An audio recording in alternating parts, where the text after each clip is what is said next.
கைபேசியும் காட்டின் அழகும். ஒரு அழகான பொந்தில் 2 குட்டி எலிகள் வாழ்ந்து வந்துச்சு. அதில் மஞ்சள் நிற எலி எப்போ என்ன பண்ணணும்னு தெரியுமா? கையில் ஃபோன், காலையிலேருந்து நைட் வரை கேம் தான். இதெல்லாம் பார்த்த சாம்பல் எலிக்கு ரொம்ப கவலையாக இருந்துச்சு. டே நண்பா, ஃபோனை வச்சுட்டு வெளியே வா, நிஜ உலகம் ரொம்ப அழகாக இருக்கும், நம்ம ஜாலியாக விளையாடலாம் அப்படின்னு அதை பிடிச்சிட்டு வெளியே கூட்டிகிட்டு போச்சு. அவங்க வந்த இடம் பச்சை பசேல் காடு. அங்கே என்னென்ன இருந்துச்சு தெரியுமா? சின்ன மூங்கில் குழாய், அதில் ஊதுனா பாட்டு, அப்புறம் தரையில் ரொம்ப சுவையான பழங்கள். அவங்க சேகரித்து சாப்பிட்டாங்க, சிரித்தாங்க, விளையாடினாங்க. அந்த சுவை ஃபோன் கேம் விட இன்னும் இனிமை. அவங்க விளையாடிட்டு இருக்கும்போது என்ன கிடைச்சது தெரியுமா? ஒரு உடைந்த தேங்காய் ஓடு.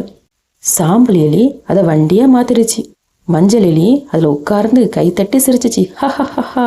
வெயிலில் விளையாடினால அவங்களுக்கு தாகமாக இருந்துச்சு. அங்கே ஒரு அருவி. அவங்க குச்சி வச்சு தண்ணி குடித்தாங்க.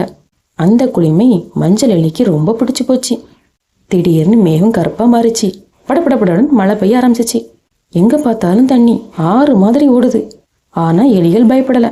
ஒரு மரக்கட்டையை படகை மாற்றி இலைய குடையா பிடிச்சி மழையில் ஜாலியாக பயணம் பண்ணி வீட்டுக்கு வந்தாங்க. வீட்டுக்கு வந்ததும் அவங்க சேகரித்த சாப்பாடு சாப்பிட்டாங்க. மஞ்சள் எலி மறுபடியும் ஃபோன் எடுத்துச்சு.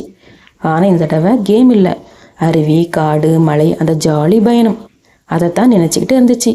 இவ்வளோ நாள் இந்த அழகான உலகத்தை விட்டுட்டு சின்ன ஃபோன் திரைக்குள்ளே காலத்தை வீணாக்கிட்டோமே. பார்த்தீங்களா, நமக்கு அந்த சந்தோஷம் வேண்டும்னா ஃபோனை கொஞ்சம் ஓரம் வச்சுட்டு நண்பர்களோடு விளையாடணும், இயற்கையை ரசிக்கணும். அப்பந்தான் நம்ம உடம்பும் மனசும் ஹெல்த்தியாக இருக்கும்.